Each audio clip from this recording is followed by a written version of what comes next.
Muy buenas tardes, estimados radioescuchas. Un gusto estar con ustedes una vez más en su programa Futuro en Acción. Hoy compartiendo nuevamente la mesa con Juan Carlos de Granados y tenemos como invitado a César Coronel Garcés, abogado, graduado de la Universidad Católica Santiago de Guayaquil, máster en Derecho de Empresas, cuenta con amplia experiencia en el mundo público y privado y hoy es gerente general y socio de la compañía Defensa Deudores Ecuador, y hablaremos sobre un tema muy interesante que a veces molesta, acoge, preocupa a algunas familias ecuatorianas que tienen problemas de endeudamiento y no saben cómo resolverlo. Juan Carlos. Muchas gracias, director Giovanni Ginata, y muy buenas tardes a todos los panelistas y además a las personas que nos están siguiendo por FM y también en las redes sociales. Siempre es un gusto compartir con ustedes y hoy estamos, como decía Giovanni, con el abogado César Coronel. Y quería iniciar esta conversación consultando al abogado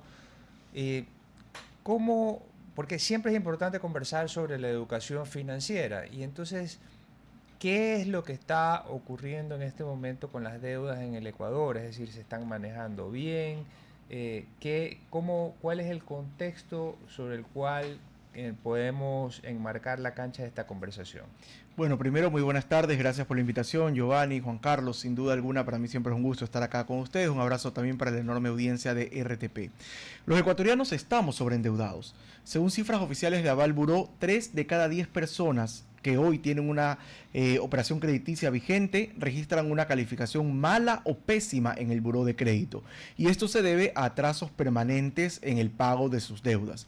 Pero también es importante mencionar que esta morosidad luego se traduce también en consecuencias de carácter judicial, cuando en el Ecuador solo durante los últimos 3 años se han presentado ya 1,5 millones de demandas por deudas a nivel nacional, siendo Pichincha la provincia con mayor cantidad de demandas por deudas, seguida por la provincia del Guayas. Es importante mencionar que de ese 1,5 millones de demandas por deudas, el 56% corresponden a demandas por cobros de pagarés en la vía ejecutiva. Recordando que la vía ejecutiva suele ser la vía más corta, más agresiva y más expedita para el cobro de una deuda. Ahora, también es importante mencionar que según cifras oficiales de la CAF, el 63% de las personas en el Ecuador admiten no tener educación financiera ni cultura de ahorro, y eso es realmente grave y preocupante. Por eso, en buena hora que se ha aprobado en la Asamblea Nacional recientemente una ley de educación financiera que sin duda alguna es muy importante, es muy necesaria, pero no es suficiente, porque hay que trabajar también en la educación financiera desde el hogar, y no podemos bajo ninguna circunstancia excluir a nadie de la educación financiera, sino más bien que sea una herramienta transversal en la educación ecuatoriana. César, pero esta herramienta, digamos, de cobrar las deudas por la vía ejecutiva, cuando el deudor ha firmado estos pagarés, primero, si eso es un manejo adecuado desde el punto de vista legal. Segundo, el origen de la transacción y el hecho de que acabaste firmando unos pagarés, dependiendo si la transacción fue, me invento, una deuda de un vehículo, una deuda de una compra de una refrigeradora, ¿están usando en el mercado mecanismos legales para llegar a eso o están abusando de? Bueno, el pagaré y el cobro en la vía ejecutiva de ese pagaré es absolutamente legal, la norma lo permite. También es cierto que la gran mayoría de estos pagarés provienen de 3 orígenes: créditos de consumo de bancos, créditos de consumo de cooperativas y tarjetas de crédito refinanciadas, porque recordemos que la deuda de tarjeta de crédito es una deuda ordinaria que se tiene que cobrar por la vía ordinaria. Sin embargo, cuando la persona no puede pagar la tarjeta de crédito, usualmente el acreedor le entrega la primera alternativa, la primera opción de solución, el refinanciamiento. Entonces, cuando la persona refinancia la deuda, inmediatamente esa deuda que era ordinaria la convierte en una deuda ejecutiva porque firma un pagaré que respalde ese refinanciamiento. Pero no solamente que no es conveniente esto a nivel legal, porque obviamente de ser una deuda ordinaria la convierte en una deuda ejecutiva, sino que también a nivel financiero existen complicaciones. ¿Por qué? Porque el refinanciamiento en el Ecuador es una suerte de anatocismo camuflado. ¿Por qué? Porque en el Ecuador está prohibido el anatocismo, el cobro de interés sobre interés. Pero cuando usted hace un refinanciamiento le dicen: a ver, Giovanni, yo le ayudo. Usted debe $10,000. Como no ha podido pagar a tiempo, esto ha generado recargos, mora, intereses, etcétera, de $4,000 más. Pero yo le voy a ayudar a usted con un refinanciamiento. Usted firme aquí que su nuevo capital es de $14,000, que es el monto actual de la deuda, y a ese valor le vamos a calcular nuevamente los intereses y usted va a terminar pagando evidentemente más. Entonces, el refinanciamiento, que también es una de las principales fuentes de las demandas por cobros en la vía ejecutiva, no es conveniente ni a nivel legal ni es conveniente a nivel financiero. Y ahí tengo una consulta, es decir, como usuario y como abogado, como tú bien decías, los pagarés y los títulos ejecutivos en general son herramientas perfectamente legales y legítimas para que el acreedor a su vez también se proteja, porque el acreedor, es decir, quiere que le paguen. Claro, pues, es decir, claro, le ha prestado y en ese momento era buena gente cuando prestó, pero después ya no es tan buena gente porque cobró. Entonces, partamos de esa premisa. Y después, del otro lado, no siempre tenemos los ingresos suficientes, pues todos tenemos puntos críticos superiores y puntos críticos inferiores en la economía familiar. Y a mí me enseñaron que siempre hay que dar la cara y entonces refinanciar a mí me suena algo lógico y correcto de hacer, transparente, ¿no? Y correcto, como dice el director Giovanni Ginata. Y ahí es cuando no enlazo las dos ideas. ¿Cuál es el desafío que se está produciendo? Al respecto es importante mencionar varias cosas. El refinanciamiento es una herramienta legal, totalmente legal, pero no es la única. Por eso siempre es importante que cuando una persona ha caído en morosidad se pueda revisar en detalle la deuda. Por ejemplo, el origen de la obligación. No sabemos si esa obligación, por ejemplo, puede haber sido origen de una falsificación de firma, de suplantación de identidad, si la entidad realmente cuenta con los sustentos documentales que dan origen a la deuda, entre otros aspectos. También el tiempo demora, porque podría ser que por su naturaleza y por el tiempo que ha pasado, ya esa deuda puede ser susceptible de una prescripción. Entonces, hay muchos aspectos que se deben analizar respecto a una deuda antes de tomar la decisión de refinanciar, que siempre digo debería ser la última alternativa. También recordemos que existen otros mecanismos que no necesariamente están vinculados al refinanciamiento, y uno de ellos es la mediación, es decir, como un método alternativo de solución de conflictos en el que usted puede llegar a un acuerdo de pagos que no necesariamente sea apegado a la figura del refinanciamiento, porque usted puede pagar el valor que debe con descuentos, sin tanto interés, sin recargos adicionales, y todo eso se puede negociar. Pero el refinanciamiento es una figura casi unilateral, donde usted le pone un papel adelante y usted no tiene derecho. ¿Cómo? Tómalo, déjalo. Tómalo, déjalo. Entonces, por eso yo siempre recomiendo explorar otras alternativas antes de aceptar un refinanciamiento como primera alternativa. Ya, pero en la práctica, como tú mencionas, y en lo que sucede en el día a día, la persona se sobreendeuda en una tarjeta de crédito y tiene la responsabilidad de haberlo hecho, porque cada uno sabe cómo puede gastar, cuánto puede gastar. A veces hay casos fortuitos donde tienes que incurrir en gastos de emergencia y resulta que ya te metiste en una bola de nieve, pero digamos que te sobreendeudaste. Entonces la tarjeta está en su derecho, como dice Juan Carlos, de cobrarte. Y si tú ya no puedes pagar, debe haber un proceso, digamos, de llegar a un acuerdo para poder refinanciar. Pero en la práctica, como tú dices, el banco impone, ¿no? El banco dice, a ver, venga, este es inclusive ya tengo un mecanismo preestablecido, un formato preestablecido, y esta es la opción. En la práctica, ese ciudadano, ¿qué puede hacer? Puede decir el banco, no, yo no acepto esa opción, me voy por otra. Por supuesto, porque toda relación comercial es de carácter voluntaria, y en ese sentido, si el cliente no está de acuerdo con lo que el banco le está proponiendo, puede no aceptar esa alternativa.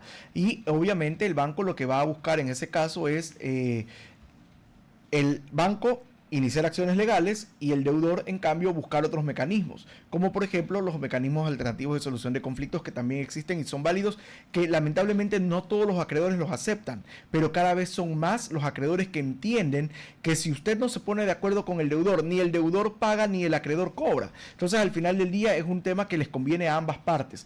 Ahora, yo creo que es necesario también mencionar que el ecuatoriano tiene un buen carácter de pago, es decir, quien hoy no paga una deuda no es porque no quiere, sino porque no puede. Y esto tiene dos orígenes principales. Uno, lamentablemente, sí hay que decirlo, un tema de educación financiera, de falta de planificación, etcétera, pero también por otro lado, la capacidad de pago que se ve mermada por parte de algunas personas, en el sentido de que hay ciudadanos, aunque ustedes no lo crean, que vienen arrastrando consecuencias de los paros nacionales de octubre del 2019, el paro de junio del 2022, la pandemia de COVID del año 2020, los reiterados toques de queda, estados de excepción, también lo que pasó en el 2024 con la crisis energética. Entonces, son muchas personas que han visto su capacidad de pago afectada, pero también existen situaciones particulares, por ejemplo, la muerte de un familiar, una enfermedad catastrófica, un accidente de tránsito. Son situaciones que merman la capacidad de pago de las personas y lamentablemente se ven obligados a tomar una decisión: o pago la comida del día a día para que mis hijos puedan comer, o pago la tarjeta de crédito. Entonces, en ese sentido es que obviamente se empieza a agravar la situación. Y algo me comentaban el otro día también en una radio que estuve en Cuenca, y me decían, pero ¿no cree usted que la situación económica está mejorando, que hay una percepción de mejoría? Y yo estoy de acuerdo con eso, pero también es cierto que si tú no has tenido trabajo 6 meses, 8 meses, por mucho que hoy consigas un nuevo trabajo, ya vienes arrastrando un problema de atrás y probablemente ya tienes una demanda presentada en tu contra. Leí el otro día un estudio que estoy casi seguro era del Banco Mundial, donde ellos analizaban en promedio cuánto tiempo se demora una persona que sale de un trabajo en conseguir uno nuevo. En el caso de Ecuador, una persona podía tardar hasta 2 años en volver a conseguir un empleo luego de quedarse desempleado. Entonces, evidentemente es un periodo de tiempo tan largo en el que pueden pasar muchas cosas, entre ellas que usted le demanden por la deuda que no pudo pagar. Sí, y de hecho, en una investigación que hicimos para un centro de arbitraje, nos dimos cuenta que el promedio de la deuda era alrededor de $500, de la deuda promedio del deudor en mora. Y ese deudor en mora, cuando iba al banco, pues entonces veía este edificio gigantesco y no tenía con quién hablar. Pues no, y además el banco por $500 tal vez no es negocio tampoco de demandar por la vía ordinaria. Y entonces no había esa conexión entre el deudor que quería refinanciar y el acreedor que de alguna manera pues estaba en alguno de los pisos de ese edificio. Y por eso es que es muy bueno lo que tú como abogado mencionas, esto de la mediación, porque en la mediación se llegan a estos acuerdos. El banco está dispuesto, pues ya genera una serie de soluciones para toda esta cantidad de clientes con una deuda promedio de $500 y sale contento el cliente y sale contento también el banco. Pero ahí les hago la pregunta a los dos, ya que tú sacas el tema de la mediación. Si son valores bajos, como una deuda de $500, ¿el costo de la mediación no te hace inviable esto?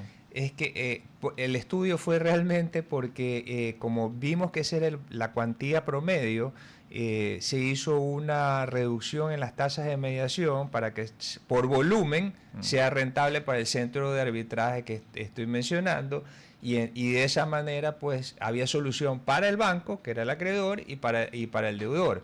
Ahora, lo que sí me llama la atención es que las personas deudoras y en mora se sientan en la obligación de firmar el documento que les ponen al frente, no en la mediación, porque esa es otra película. Eso es lo que está ocurriendo, en definitiva. Claro, eso es lo que está pasando, y lamentablemente muchas personas se están comprometiendo a pagar acuerdos que no van a poder cumplir, porque eso es lo más grave, peor, pues. Que se convierte esto en un círculo vicioso y perdón que use una palabra que no existe, una refinanciacitis. O sea, refinancias ahora, en 3 meses te vuelves a caer y te vuelven a llamar para que vuelvas a refinanciar, pero ya con los intereses acumulados del nuevo plan. Pero ahí te hago la pregunta de lo que tú mencionaste en este riesgo de anatocismo que hay en el Ecuador. Tanto en lo privado como en lo público. Digo en lo público porque a veces yo he visto, y contigo lo hemos conversado en otros programas, de gente que les caen deudas que ni saben de dónde salen, del CENEL, del CNT, de no sé qué, y les liquidan tasas y mora y intereses y gastos legales de, no sé, de estudios jurídicos que son encargados de esto, y resulta que si tú debías así, ahora la bola es de este tamaño. Eso no puede ser legal. No solo que, bueno, muchas veces sí es legal, porque normalmente te hacen firmar algún documento, ellos se protegen mucho en ese sentido. Lo que pasa es que no es justo y no es conveniente a nivel financiero para las personas, y por eso es que nosotros siempre decimos que antes de firmar cualquier acuerdo es necesario asesorarse correctamente para saber si lo que estoy firmando, primero, es legal, y segundo, es viable financieramente. Mira, te voy a poner un ejemplo, Giovanni. El otro día justamente tuve un caso de una cliente que me dice: abogado, ya llegué a un acuerdo con el banco. Le digo: perfecto, qué maravilla, cuénteme, ¿cómo ¿cómo es el acuerdo? Voy a pagar $300 mensuales y así voy a poder salir de mi problema. Le dije, ok, me parece perfecto, pero le voy a preguntar algo. ¿Usted cuánto gana? Ah, no, yo gano $480. Ok, o sea que le quedan $180 para vivir. Ok, muy bien. ¿Cuánto gasta usted en luz? ¿Cuánto gasta en teléfono? ¿Cuánto gasta en internet? ¿Cuánto gasta en agua? ¿Cuánto gasta en la educación de sus hijos? ¿Cuánto gasta en la alimentación? No le alcanzaba.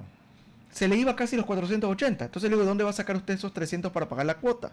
Entonces no se comprometa usted a pagar algo que no va a poder cumplir, porque al final del día termina siendo un doble problema, porque lamentablemente la institución acreedora no va a perder. La institución acreedora lo que va a decir es refinanciemos nuevamente, y si la deuda era de 10.000 que subió a 14.000, que es el nuevo capital porque refinanciaste, entonces te van a volver a hacer un nuevo plan, pero ya no sobre los 10, sino sobre los 14.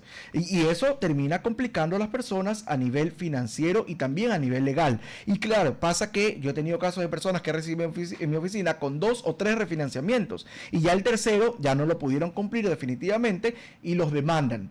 Y luego, claro, en el proceso judicial se busca también llegar a acuerdos. Mira, te cuento que hemos tenido casos en los que hemos presentado una propuesta, sobre todo con las cooperativas. Esta es la propuesta de pago. No, vámonos a mediación, vamos a mediación. Presentamos exactamente la misma propuesta, se niegan a aceptarla. Nos demandan, vamos al proceso judicial. En el proceso judicial, por mandato legal, hay una etapa de conciliación. Se presenta la misma propuesta, tampoco la aceptan. Llega el desarrollo de la audiencia, se desarrolla todo el proceso judicial. Minutos antes de que el juez dicte sentencia, la cooperativa dice, acepto la propuesta. Entonces, imagínate la cantidad de tiempo que perdimos ambas partes, la cantidad de dinero y recursos que gastaron ambas partes, y además lo que esto le cuesta al Estado, tener a un juez sentado ahí 3 horas escuchando un juicio solo cuando para se entender podía... por qué la cooperativa acepta al final lo que pudo haber aceptado al inicio. Esa es una excelente pregunta que yo no tendría cómo responderla. Ahora, lo que sí fue claro es que mi cliente... Cuando nosotros presentamos una propuesta, nosotros hacemos todo un análisis financiero antes de presentarla, para que esa propuesta sea viable, porque no voy a mandar a mi cliente a la calle a robar para poder pagar, pues Correcto. no, lo que tiene es lo que puede pagar. Y en ese sentido le hicimos notar también a la cooperativa que una vez que termine el proceso judicial iban a dictar una sentencia que nosotros íbamos a apelar, se iba a ir a la corte provincial, iban a pasar años. Cuando venga la etapa de ejecución forzosa, mi clienta no tenía ni siquiera carro, casa, moto, no tenía absolutamente nada. Entonces esta deuda se iba a volver en una deuda incobrable. Entonces, en lugar de cobrar $5.000 en 5 años, ¿por qué no aceptarme $3.000 en este momento? Claro. Y fue un acuerdo que ambas partes luego terminamos aceptando. Pero lamentablemente tuvimos que llegar a una instancia en la que el juez dijo, bueno, estoy listo para dictar sentencia. Y ahí fue que el abogado de la cooperativa se levantó la mano y dijo, no, sabe que mejor acepto el acuerdo. Porque al final del día, un acuerdo, cuando cuando hay disposición de llegar a acuerdos, el acreedor cobra, el deudor paga y los temas se van solucionando. Entonces yo creo que también es importante promover en las entidades acreedoras ese espíritu de escuchar, de abrir las puertas, de sentarse a negociar y de comprender la realidad económica de las personas. Distinto es aquella persona que se endeudó con 10 tarjetas sin tener capacidad de pago con la intención de estafar a todo el mundo. Eso es diferente y estoy seguro que son casos residuales. Antes de darle la palabra a Juan Carlos, solo antes que se me haga la idea, ahora que tú mencionas de llegar al acuerdo, el otro día en un chat de compañeros alguien escribía de que él había resuelto un tema de deuda con un banco, pero que a pesar de que ya habían llegado, ya estaba el tema solucionado, inclusive ya pagado, uno seguía, entre comillas, castigado, apareciendo en el buró como tu mal comportamiento que tuviste, aunque lo hayas resuelto, sigue pesándote en el buró por varios años, ¿es correcto? 2 años. A ver, tú puedes solucionar una deuda, pero si ya la deuda estuvo castigada, primero que la calificación en el buró de crédito no va a subir radicalmente de la noche a la mañana, sino que va a ser de forma paulatina. Segundo, que existe pues obviamente un castigo que al menos durante 2 años nadie te va a prestar nada, salvo aquellos bancos o cooperativas que te dicen en publicidad no te vemos el buró de crédito, que no sé qué tan cierto sea. Pero también es importante mencionar, y aprovecho la pregunta Giovanni para mencionar algo, porque mucha gente cree que la calificación del buró de crédito está vinculada únicamente al pago puntual de sus deudas, y no necesariamente es así. ¿Por qué? Porque tú puedes estar al día en el pago de tus deudas, pero resulta que mañana te quedas sin trabajo. El buró de crédito también analiza tu capacidad de pago. Entonces resulta que tú tenías que pagar mensualmente entre todos los bancos $800, pongamos como un ejemplo, $800 son tus cuotas mensuales y tus ingresos son $2,000. Entonces el buró de crédito analiza que tienes capacidad de pago. Ganas $2,000, pagas $800 en deudas, no pasa nada, calificación óptima. Porque además estás al día. Pero si tú pierdes tu trabajo, por mucho que sigas pagando esa deuda y sigas abonando los $800 todos los meses, inevitablemente tu calificación va a bajar. ¿Por qué? Porque lo que califica el buró de crédito es el riesgo de morosidad. Entonces, si el buró de crédito detecta que tú ya no tienes un trabajo y tus ingresos de $2,000 mensuales se redujeron a cero, evidentemente hay un riesgo de que caigas en morosidad, por mucho que estés al día. Entonces, eso también es importante aclarar porque mucha gente dice, pero abogado, ¿cómo es que tengo una calificación baja si estoy al día en mis deudas? Sí, pero es que lo que pasa es que usted está pagando sus deudas porque su esposo le está ayudando a pagar. Pero resulta que usted no tiene ingresos registrados. Entonces, evidentemente, eso también le genera una merma en su calificación en el buró de crédito.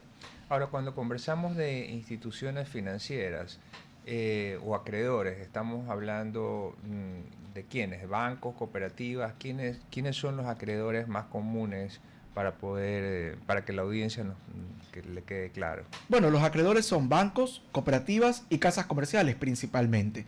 En lo que respecta a los acreedores en Ecuador, es importante mencionar que en buena hora tenemos una banca sólida, tenemos un sistema financiero sólido, solvente, y eso es importante y es muy bueno.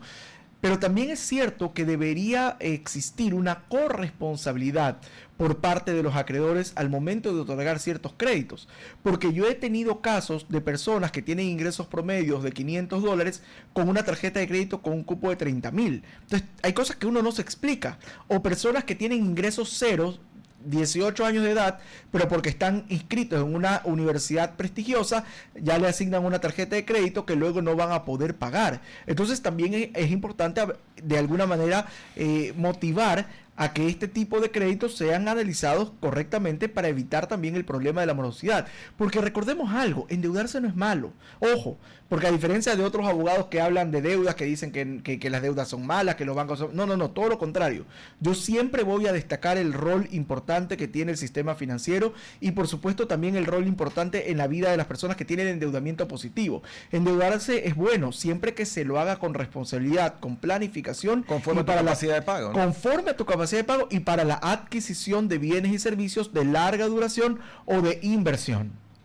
Pero vuelvo a una cosa que tú mencionaste con respecto a esta capacidad ejecutiva de cobro, ¿no? Y volviendo al ejemplo que tú mencionabas de la persona que debía en tarjeta de crédito, que estaba con este problema puntual, que va al banco y el banco le dice, esta es mi propuesta. Y tú mencionas, bueno, la mayoría lo toma como un tómalo o déjalo. Pero si la persona dice no, y el banco inclusive en esa instancia no quiere ir a la mediación o no quiere escuchar palabras, sino tómalo o déjalo, la opción es no pagar. La opción es no pagar. Y la pregunta es, ¿qué pasa después? Si tú dices, bueno, si no quieres escucharme, si no quieres ir a la mediación, si no quieres ver otro planteamiento, no pago. ¿Qué pasa ahí? Si la persona no tiene bienes a su nombre, ¿el banco qué puede hacer? Tiene dos opciones la entidad acreedora. O termina vendiendo la deuda, que pasa mucho, sobre todo en cuantías pequeñas, venden la deuda a estudios jurídicos, a empresas de cobranza, o deciden iniciar acciones judiciales en contra de esta persona. Y yo he visto demandas de $1 millón, como he visto demandas de $1,500, ¿no? Que me ha llamado también la atención, porque yo no sé qué abogado, digamos... Claro, y cuánto cobra por ese juicio. Porque además suelen ser juicios que se alargan en el tiempo. Pero bueno, volvamos al tema. Entonces, resulta que la persona también puede, y esto es importante aclarar, porque mucha gente cree que una demanda por deudas es el fin del mundo. No. Dentro del proceso judicial incluso hay una etapa obligatoria de conciliación, donde el juez lo sienta a ambas partes de forma obligatoria. Recordemos que la mediación a ti te invitan, y si tú quieres vas, si no quieres no vas. En el caso del proceso judicial, la etapa de conciliación es obligatoria. Es decir, tienen que ambas partes sentarse frente a frente. Más allá de que lleguen o no a un acuerdo, tiene que el uno escuchar al otro. Entonces, evidentemente, eso también es importante aclarar porque dentro de un juicio, usted puede llegar a un acuerdo sin que esto signifique que lo condenen a pagar, sino más bien un acuerdo, un acta transaccional o un mecanismo que le permita pagar en razón de su capacidad de pago, ya sea en un programa de pagos a plazo o ya sea en un pago de contado cuando las circunstancias así lo ameritan. Pero también es importante, Giovanni, y aquí creo que el gremio de abogados debe hacer un mea culpa, debo mencionar que en la gran mayoría de casos, quien se opone al acuerdo a veces no es ni siquiera el banco, sino el abogado del banco. Okay. Y ahí es donde hay problemas también.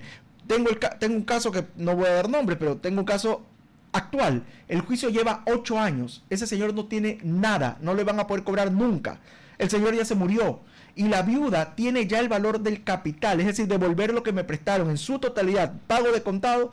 ¿Y qué pasa? Que esa propuesta, que muy bien podría ser aceptada por el comité del banco, el abogado se niega a llevarla al comité, en un acto de absoluto egoísmo y absoluta irracionalidad. Entonces, ¿ahí qué pasa? Ni el acreedor cobra, ni el deudor paga, y probablemente el acreedor, si no acepta esta propuesta, no va a cobrar nunca. Entonces también es importante hacer un llamado a los abogados de bancos y cooperativas a que sean mediadores, a que sean abogados conciliadores, porque al final del día lo que necesitamos es que se solucionen los problemas, más allá de un tema de honorarios que obviamente es justo y que todos tienen derecho a reclamar. Claro, pero en ese caso, es decir, el acreedor debería tener un control sobre sus abogados. Porque entonces el abogado está operando con absoluta libertad. Pero ¿qué pasa, Juan Carlos? Que tú vas al banco y dices que el abogado no quiere llegar a un acuerdo, espérese un ratito, tiene que hablar con esta persona. Pero si es el mismo abogado que me está... Sí, es que no hay nada más que hacer, ya la deuda está en manos del abogado y usted tiene que hablar. Pero ayúdeme, el abogado no quiere llegar... No se puede hacer nada, señor, hable con el abogado. Entonces, claro, la persona encuentra una pared donde no sabe qué hacer. Y ahí es donde se encuentran estos problemas. Y pasa, y justamente el día conversaba con un amigo banquero, le decía, oye, en muchos casos ustedes llevan buscando a la gente 6, 7, 8 años por debajo de las piedras, y en el momento en que van conmigo a tratar de llegar a un acuerdo, muchos de esos abogados se niegan a un acuerdo, en lugar de aprovechar la oportunidad de decir, ok, ya que te tengo aquí sentado, quizás no el acuerdo que me estás presentando en primera etapa, pero al menos te hago una contrapropuesta y tratemos de hablar y de llegar a un acuerdo. Porque a diferencia de otra gente que promueve el no pago de las deudas, yo siempre he tenido claro que las deudas se tienen que pagar, salvo pues que sea una deuda ilegal, porque te falsifican la firma, una estafa, pero las deudas se tienen que pagar. Claro, pero también en la medida de la capacidad de pago de la persona deudora, que muchas veces ha visto mermada su capacidad por factores absolutamente ajenos a esta persona, ¿no? Bueno, vamos a un corte breve y regresamos en unos minutos. RTP 96.5, a la conquista del mundo digital. Programas de opinión con referentes de la comunicación. Noticias para contar todo lo que está pasando en todo momento. Una variedad de segmentos con lo que necesitas saber. Todo para mantener a nuestra audiencia y seguidores siempre bien informados. Siempre RTP. Buena compañía. Gracias por regresar con nosotros a su programa Futuro en Acción. Para las personas que recién se conectan, estamos conversando con el abogado César Coronel Garcés de Defensa de Deudores Ecuador, y hemos venido hablando de muchas de las dificultades que pasan personas y familias con respecto a endeudamiento que no han sabido manejar y que además no conocen bien sus derechos y sus opciones. César, tú durante el corte nos estabas contando unas historias un poco terroríficas cuando a veces las empresas directamente o a través de terceros que subcontratan para gestionar cobros llegan a un punto de abusar en la gestión, inclusive de hostigar a los clientes. Cuéntanos de qué se trata eso y cómo responder. Bueno, en primer lugar es importante recordar que, si bien es cierto, toda deuda se debe pagar y que si una persona no ha pagado una deuda, está en mora, no significa que pierde sus derechos o pasa a ser un ciudadano de segunda categoría. Tenemos una regulación específica en el artículo 49 de la Ley Orgánica de Defensa del Consumidor que dispone con absoluta claridad cuáles son las reglas de juego que acreedores y empresas de cobranza deben cumplir al momento de realizar el cobro de estas deudas, ya sea vía mensaje de texto, correo electrónico o llamada telefónica. En ese sentido es importante recordar cuáles son estas reglas. Primero, solo pueden contactar a las personas en un horario de 7 de la mañana a 8 de la noche. No antes ni después. Solo pueden contactar a la persona una vez al día, no 2 ni 3.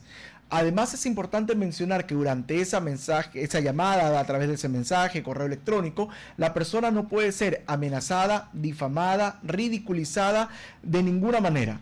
Por otro lado, también es importante mencionar que solo se puede contactar al deudor, al codeudor o al garante.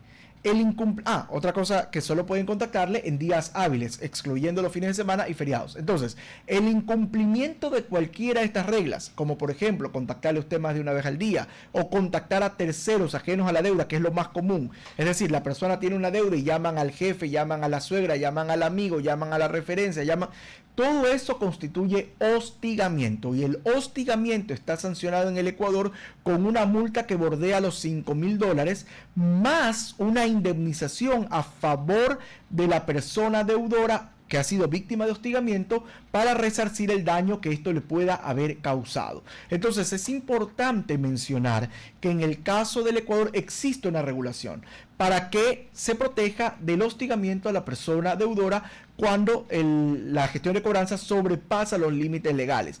Podemos poner muchos ejemplos. Contaba fuera del aire el caso de un señor que es agente civil de tránsito aquí en la ciudad de Guayaquil, que empezaron a contactar primero a los jefes, empezaron a contactar a los compañeros de trabajo y no conformes con eso encontraron de alguna forma, porque además recordemos en Ecuador, en este país hay ley de protección de datos, pero los datos son los menos protegidos, pues no, los datos tú los compras en cualquier lado. Consiguieron el número de la hija, que le escribieron vía WhatsApp un mensaje de texto, una niña de 14 años, enséñale a tu padre a ser responsable. Entonces, imagínate el nivel al que puede llegar el hostigamiento. En estos casos, evidentemente presentamos la respectiva denuncia. Pero es importante recordar, primero, que existe el derecho a denunciar este tipo de actos, que estas denuncias se presentan ante un juez penal, porque es una contravención penal, y que es necesario darle seguimiento a la denuncia para lograr una sanción ejemplar e ir así sentando precedentes. Tuve otro caso contra un conocido banco público en el que no solamente que logré que le pongan una multa y una indemnización a favor de mi cliente, sino que además la jueza ordenó una capacitación obligatoria a todo el equipo de cobranzas para recordarle lo que dispone la ley respecto a la gestión de cobranzas y evitar el hostigamiento. Entonces es importante ir sentando estos precedentes porque, si bien es verdad, tienen derecho a cobrar, deben hacerlo en el marco de la ley. Es decir, un deudor que se sienta hostigado o acosado bajo estas modalidades que el abogado César Coronel está exponiendo en este momento, tendría que conseguir asesoría jurídica para poder, evitar continuar siendo hostigado.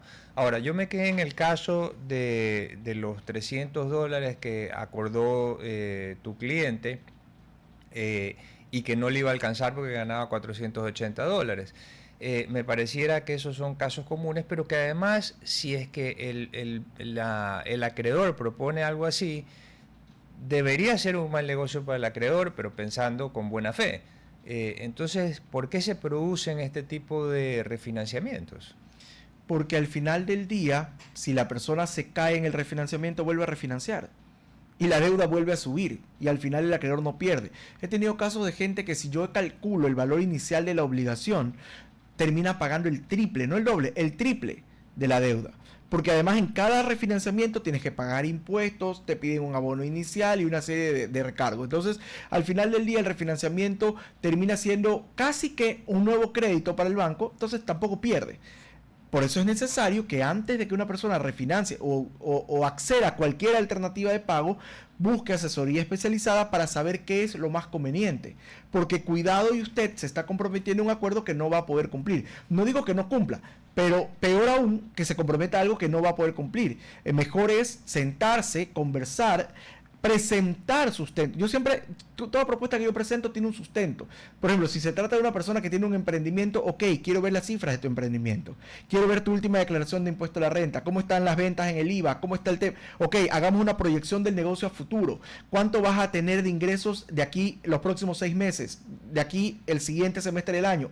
Para así poder establecer una propuesta seria de pago y que la entidad financiera diga, ok, es verdad, esta señora, este señor, esta persona no va a poder pagar los 300 que le estoy diciendo, pero sí puede pagar 200. Entonces, al final del día, se puede llegar a un acuerdo que sea sostenible en el tiempo. Por eso yo siempre, cuando me invitan a dar charlas en las universidades, etcétera, yo siempre promuevo que seamos abogados negociadores, pero negociadores serios, negociadores que analicemos la capacidad de pago de la persona, que analicemos el tipo de deuda de la que estamos explorando y analizando con seriedad y con la ley en la mano, para poder hacer una propuesta que sea realmente posible en el tiempo y que no vaya a generar luego un problema, porque claro, uno dice, ya se negoció, se llegó a un acuerdo y después de 3 meses se cae el problema y la señora o el señor le va a decir, oiga, pero es que abogado, tuve que incumplir, y es más trabajo para el mismo abogado también, ¿no?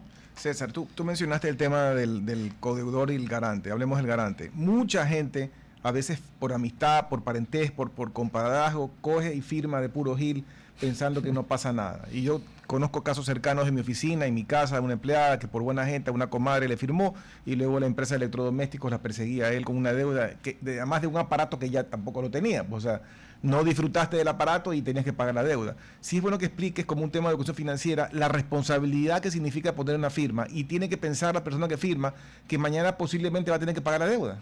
El garante en el Ecuador es solidario, que al final del día no es otra cosa que una suerte de codeudor. Entonces, al final del día, si el deudor no paga, el garante es igual de responsable que el deudor principal, igualito, ni más ni menos. Por toda la cuantía. Por la totalidad de la deuda. Entonces, en ese sentido es importante, primero, mi primer consejo, no sea garante. O sea, ese sería mi primer y único consejo. Pero si ya usted decide ser garante, es importante que analice las condiciones del crédito, es decir, la tasa de interés, el valor de la deuda, el tiempo que se va a pagar. Que analice la capacidad de pago de la persona a la que usted le está brindando la garantía. ¿Esta persona realmente va a poder cumplir o no con los pagos? Dar seguimiento a la deuda, porque muchas veces uno dice, yo soy garante y hace 3 años no sé si habrá pagado o no. Usted tiene que todos los meses exigirle al deudor que le envíe copia del recibo de que está cumpliendo con la obligación. Y finalmente, analizar también la posibilidad, y esto lo digo por un caso que tuvimos en el estudio, de que esa deuda tenga un seguro de desgravamen. Porque tuve un caso de una señora, enfermera en un hospital en el sur de Guayaquil, que le dio la garantía a su compadre, pastor evangélico, muy cumplidor, un señor muy serio, etcétera. Se muere. Se murió de un infarto. De la noche a la mañana, la señora de él no tenía ningún ingreso, no tenía bienes, no tenía nada con que responder, y obviamente la demandaron a la garante. Y la garante hoy se ve en un problema de $15,000 de una deuda que jamás ella ni siquiera olió un centavo de ese dinero. Entonces, al final del día... ¿Y no es obligación para la banca que pedir el seguro de gravamen? No, el seguro de gravamen es absolutamente voluntario en la mayoría de casos, con excepción del crédito hipotecario. Cuando se trata de un crédito hipotecario, ahí sí el seguro de gravamen es obligatorio. En los demás casos es absolutamente opcional, pero yo sí recomiendo tenerlo. Yo sí recomiendo tomar un seguro de gravamen. Y aprovecho para desmitificar algo, porque hay mucha gente que cree que... ¿Quién lo saca? ¿El garante? No, el seguro de gravamen se adquiere al momento en que se adquiere la deuda. Normalmente los bancos te lo ofrecen porque ya tienen ellos, el banco no es aseguradora, pero tienen un convenio con una empresa aseguradora y te pueden brindar la facilidad. Y decía yo que hay un mito generalizado, que la gente cree que el seguro de gravamen únicamente aplica cuando la persona ha muerto, y eso es absolutamente falso, porque el seguro de gravamen se activa en 3 casos. Se activa, claro, en caso de muerte de la persona, en caso de una enfermedad catastrófica debidamente calificada y en caso de una discapacidad inhabilitante. Es decir, voy a poner un ejemplo. No puedes trabajar. Que no puedas trabajar, exacto. En lo que haces. En lo que haces. O sea, si eres cirujano... Te perdiste la mano, evidentemente no vas a poder trabajar, evidentemente el seguro de gravamen. Y aunque ustedes no lo crean, esto le ha salvado la campana a mucha gente. Yo tuve el otro día un caso de una señora que trabajaba en un canal de televisión, cáncer, etapa casi que terminal, y ella no se había enterado de esto. Entonces, cuando fui a mi oficina a decirme, abogados, que quiero refinanciar la deuda, le digo, espérese un ratito, ¿usted tiene su diagnóstico? Sí. Veamos la póliza. Señora, usted no tiene que pagar un centavo. El seguro le cubre la totalidad de la deuda. Y eso también es importante aclarar, que el seguro cubre la totalidad de la deuda. Porque también tuve el otro día aquí podríamos tomarnos un café y quedarnos ahora hablando de los distintos casos que tenemos, pero tuve un caso con un conocido banco de la ciudad de Guayaquil en el que le dieron una tarjeta de crédito a un señor por $5,000. Y el seguro de desgravamen era de $5,000. En el camino le aumentan el cupo al señor, $3,000 más, $8,000. Y no aumentaron el seguro. Y no aumentaron el seguro, y el seguro nunca se enteró. Entonces, cuando el señor falleció, el seguro entregó los $5,000. Y el banco se voltea a la viuda y le dice, usted todavía me debe $3,000. Bueno, presentamos un reclamo ante la superintendencia de bancos y la superintendencia le obligó al banco a que cubra ese banco los $3,000 porque fue un error interno del banco, no un error del cliente. Entonces, solo para contar de los tantos casos que todos los días vemos en el estudio jurídico. ¿Las tarjetas de crédito, ¿no?, están obligadas a sacar también el seguro o también es potestad de él? Es opcional. El cliente puede aceptarlo o no, pero yo no trabajo para ninguna aseguradora, pero yo recomiendo hacerlo. Es súper recomendable. Es muy recomendable. Con la aseguradora que usted quiera. Pagando lo que la aseguradora le cobre, o sea, no lo voy a decir asegúrese con tal empresa, sino hacerlo le puede a usted ayudar a que si mañana Dios no quiera tiene una enfermedad catastrófica, poder tener un alivio, o también, ¿por qué no?, el caso de aquella persona que muere, no dejarle un problema a su familia, porque las deudas, recordemos que en el Ecuador, cuando usted hace posesión efectiva de los bienes, hereda lo bueno y lo malo, lo bonito y lo feo. Que eso también es una cosa de la ley ecuatoriana que puede ser injusta, porque uno a veces hereda un problema que no lo causaste. Bueno, sí y no, porque tú puedes repudiar la herencia, pero en el momento recibirla que con beneficio de inventario. o recibirla con beneficio de inventario. Pero si tú ya aceptas la herencia, también tuvimos un caso el otro día de dos hermanos que vinieron a consulta y me dijeron, no sabemos qué hacer. Entonces la chica me dice, ¿sabe qué, abogado? No importa lo que usted me diga, yo voy a aceptar la herencia porque yo no quiero perder el departamento que dejó mi papá. Le dije, ok, muy bien. El hermano, en cambio, me dijo, no, señor, mi papá fue años funcionario público y en la última etapa de su vida estuvo en un alto cargo. Dios no quiera, vaya a salir un tema de Contraloría mañana o pasado y voy a tener un problema. Y responden ellos. Dicho y hecho, glosa de $30,000 de Contraloría, coactiva, y hoy la chica está vendiendo el departamento para poder pagar esa deuda. Ahora una pregunta, escuchando todos estos casos que ha vivido el abogado César Coronel Garcés, ¿esto es un problema de educación financiera o es un problema del sistema en general? Yo creo que es un problema general que responde a distintos factores y cada caso es un universo distinto. Hay gente, aunque ustedes no lo crean, el otro día estuve en mi despacho atendiendo a un grupo de personas de Manabí que al día de hoy, después de 10 años, siguen arrastrando consecuencias del terremoto del 2016. Entonces eran personas que tenían negocios pujantes, que iban muy bien, que habían hecho inversiones recientes en mejora de sus negocios, etcétera, y que se quedaron en la calle. Muchos de ellos porque no contaban con seguros, muchos de ellos porque se habían endeudado días antes o meses antes del terremoto. Entonces, cada realidad es distinta. Claro, también hay casos de gente que se ha endeudado de forma irresponsable y también hay de los otros que se endeudan de manera indiscriminada con la intención clara de no pagar. Gente que cree que porque se fue del país ya no tiene ninguna responsabilidad también. Hay de todo, ¿no? Pero tú mencionaste un tema que para mí es irresponsable y yo lo he vivido con gente de la oficina, de gente que tiene niveles de sueldos, digamos, o básico o un poco por encima del básico y que de repente le llueven ofertas de tarjetas de crédito. Entonces había el caso de alguien que necesitaba ayuda y cuando yo veo el caso tenía 3 tarjetas, no 2, 3 tarjetas de bancos locales con cupos que estaban por encima de su capacidad, pero se suman los 3. Entonces él vino a la fiesta, generó este endeudamiento y luego no podía pagar. Pues, pero hay un nivel de irresponsabilidad también del banco otorgante. Según el Banco Mundial, Ecuador es el 4º país en toda Latinoamérica con mayor cantidad de tarjetavientes. Una persona en el Ecuador puede llegar a tener 5 tarjetas de crédito al mismo tiempo. Entonces, si esto de aquí lo sumo con esa cifra que di al inicio del programa de que el 63% de la gente, según la CAF, no tiene educación financiera, es una mezcla explosiva que termina generando los problemas que genera. Porque muchos de los problemas que vemos en el día a día, en volumen más que en deuda, más que en valores, en cantidad de casos, están relacionados con las tarjetas de crédito y el manejo poco responsable de esas tarjetas.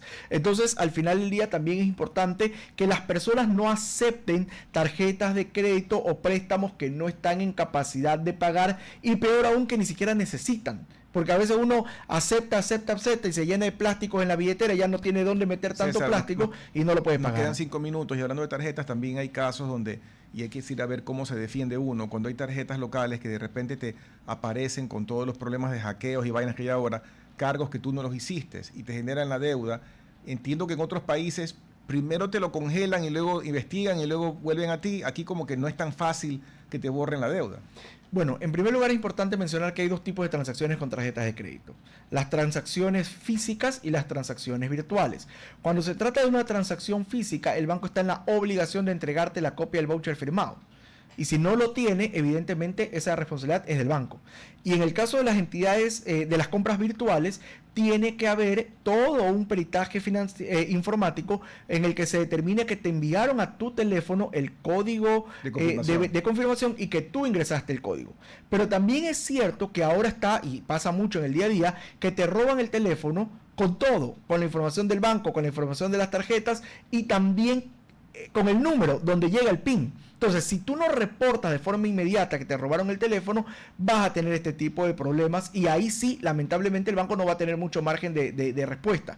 Es importante por eso reportar de forma inmediata y que luego del reporte, si se dan consumos, ahí sí es responsabilidad total del banco. En todo caso, existe en el ordenamiento jurídico ecuatoriano la figura del defensor del cliente, que es una persona que trabaja para la superintendencia de bancos, pero que no es empleado del banco, pero sí tiene oficina dentro del banco y a la que usted puede acudir de manera inmediata para presentar este tipo de reclamos. La información sobre el defensor del cliente es pública. Entonces, si yo tengo Banco Patito, yo meto en Google Banco Patito, defensor del cliente, y automáticamente me va a salir teléfono, correo electrónico, dirección de la oficina, para yo poder presentar ante esta persona mi reclamo.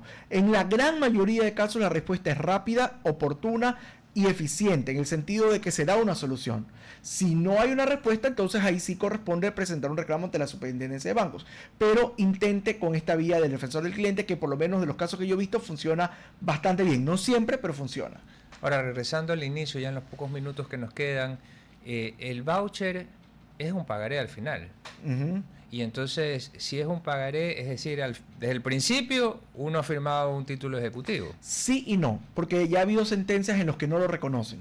Porque el pagaré tiene una serie de dimensiones para perfeccionarlo según el Código de Comercio. Entonces, han habido casos en los que las tarjetas de crédito han querido presentar los vouchers al cobro como si fueran pagarés, y el banco te dice, no, espérate, perdón, el juez te dice, no, espérate un ratito, porque aquí lo de fondo es un contrato de tarjeta de crédito. Y ese contrato de tarjeta de crédito que cubre como paraguas todos esos vouchers es ordinario. Entonces, el tema de tarjeta de crédito ya está absolutamente claro que es un tema ordinario, por mucho que presenten los vouchers, se tiene que, y normalmente lo que ahora presentan son los estados de cuenta. Entonces, al final del día, lo importante es que las personas, antes de tomar cualquier decisión, ya sea que estén demandados o todavía no, busquen asesoría especializada. Y si me lo permiten, nada más recordar el número telefónico de WhatsApp 099-5123-961. Repito, el número de WhatsApp 099-5123-961.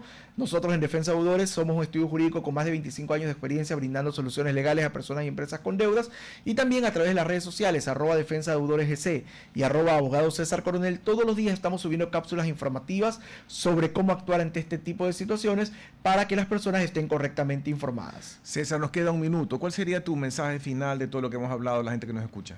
Muy sencillo. Con una estrategia jurídica oportunamente puesta en acción, toda deuda tiene solución. No deje que las deudas le quiten el sueño, no permita que las deudas rompan su familia. Muchas gracias, César. Muchas gracias, Juan Carlos. También muchas gracias a ustedes por estar con nosotros un día más. Que tengan una buena tarde. Hasta el día de mañana. Hasta aquí, Futuro en Acción. Control Master Marisela Basantes. Transmisión digital Gerardo Díaz.